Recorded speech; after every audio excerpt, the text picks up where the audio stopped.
Hello, everybody. We're back. It's been a few days. I have to tell you, I went out of town for just a little trip, a safe family trip. Okay, not a big two-raw with a bunch of people, not unsafe. Wore my mask.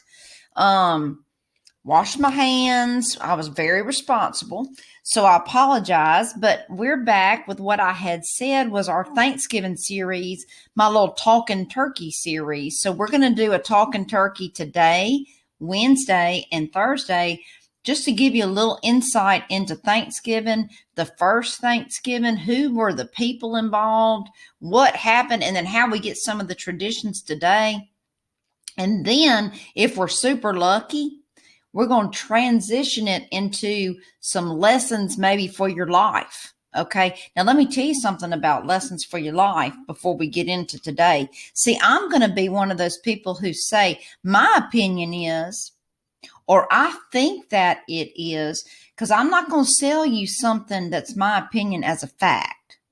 Okay, there's going to be an episode, and I'm telling you, it might be a 2 or 3-parter on telling fact from opinion.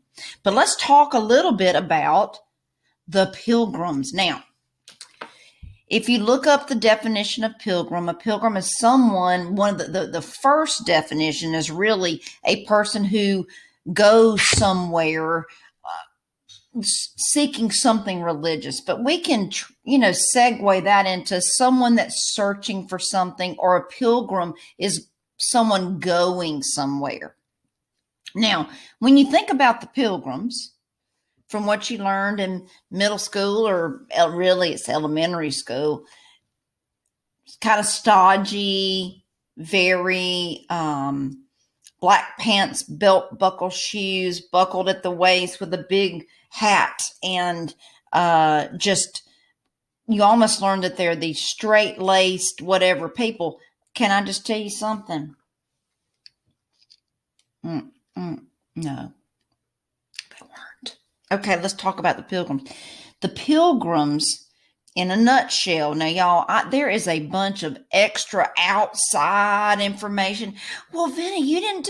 I know I'm not telling that because remember, Venna teaches his nutshell. I'm giving you the little bit that you need to know just to kind of understand.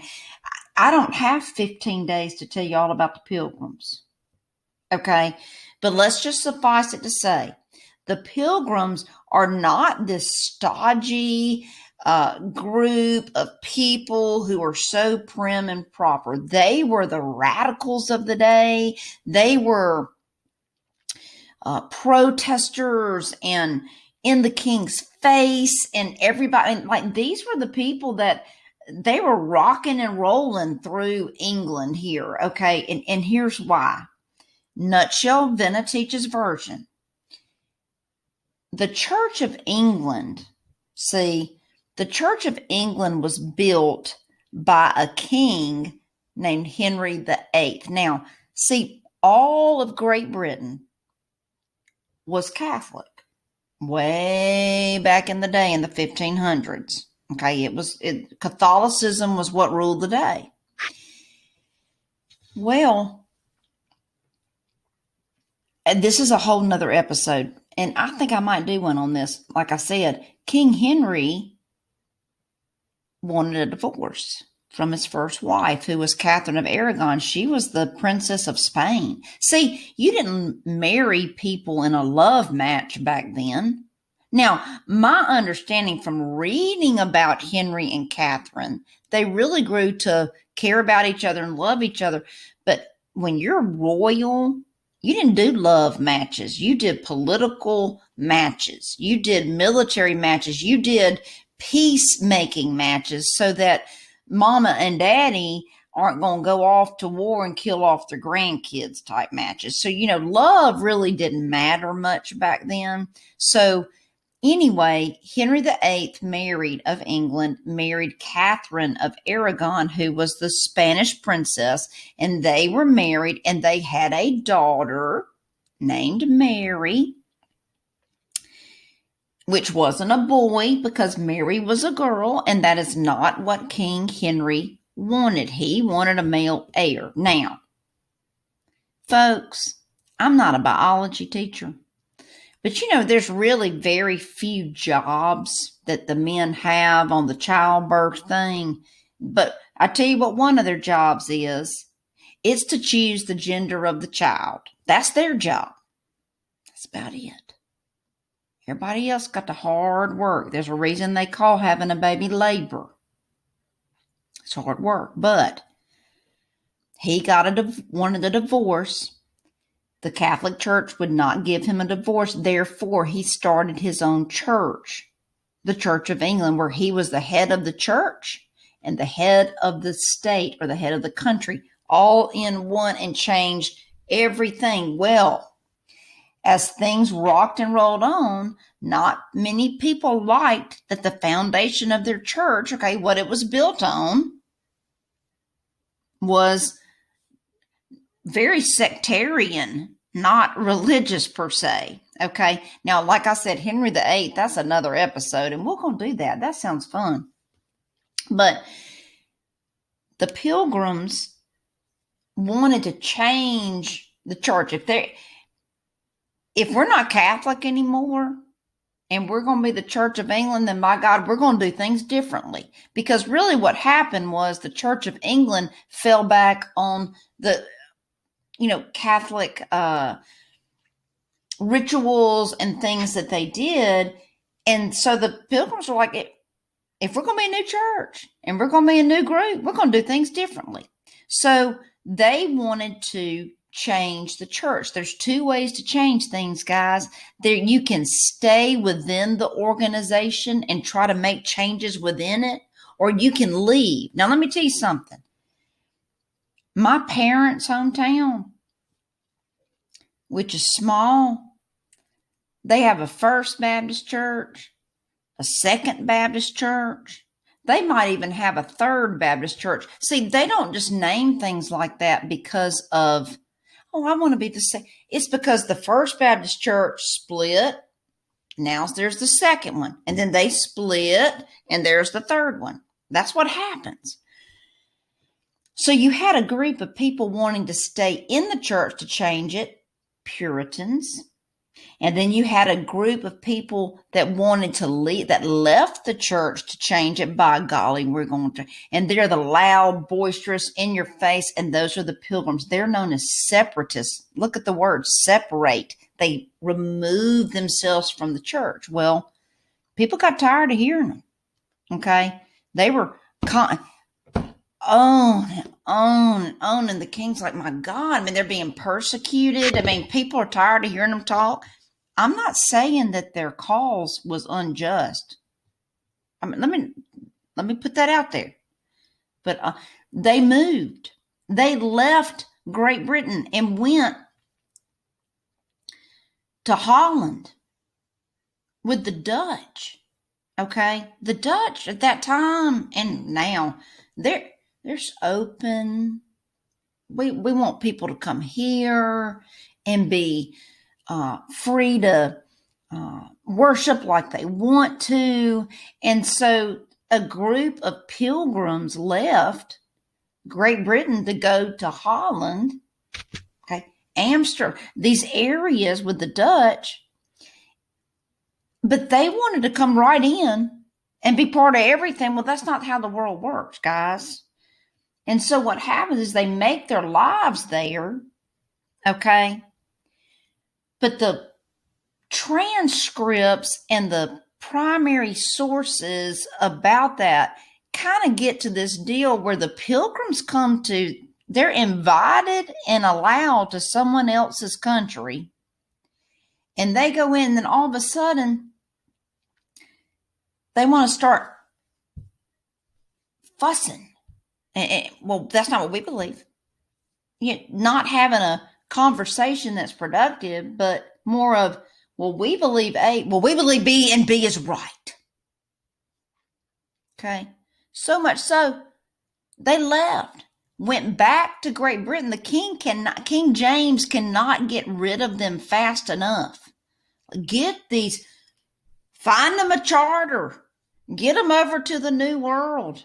Maybe they'll do something with them. But here's my segue to a life lesson. You might be invited somewhere this Thanksgiving to come to someone's home. Okay? You might be going back to your parents' house. You might be going to your grandmother's house. You might go into your aunt and uncle, or you might be going to your new girlfriend, your new boyfriend's house or friend's house. You're being invited somewhere.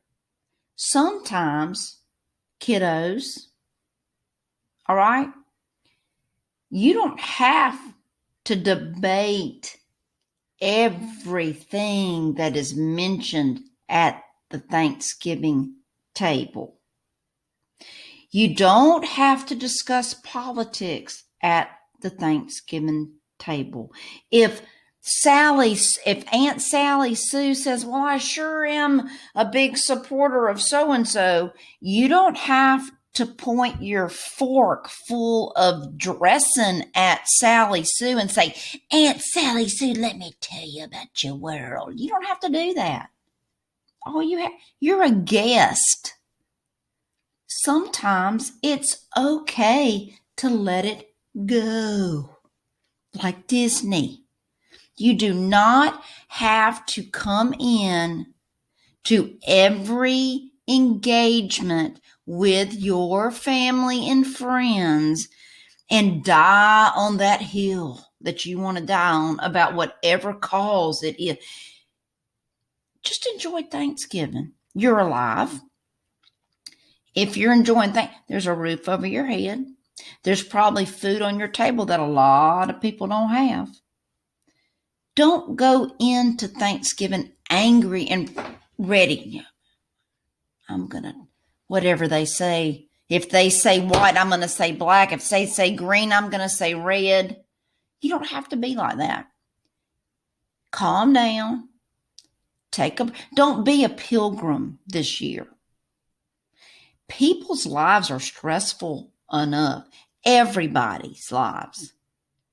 Everybody's stressed. This is a stressful situation we're in. And when people are constantly, if you say, could you pass the salt? You know about the salt mines in the so-and-so.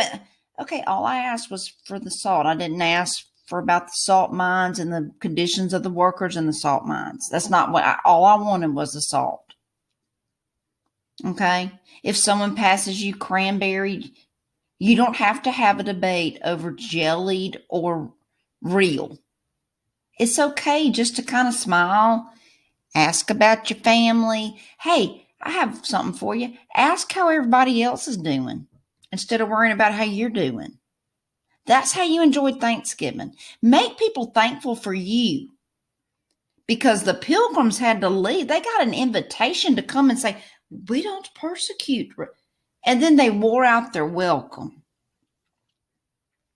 Benjamin Franklin said visitors and fish stink after about 2 or 3 days. Hey, be the visitor that they want to have. You don't have to die on every hill. You don't have to be a martyr for the cause at the Thanksgiving table. Let everybody enjoy Thanksgiving. Don't be a pilgrim this year at Thanksgiving. Hey, you know what you can be? You can be the one that people, you can open up those ears, because there's 2, and close that mouth and just listen. People just love to talk about happier times, and you can allow them to do that by not getting involved in some big conversation over the dinner table that is going to cause everybody to blow up. Okay? Be a good guest. Don't be a pilgrim this year, and I'll see you tomorrow. We're going to talk more about the Pilgrims, how they got here to America. And I'll tell you what, they're hard workers, and they have a work ethic, and we're going to talk about that too. I hope y'all have a good night, and I'll see you tomorrow, Talkin Turkey.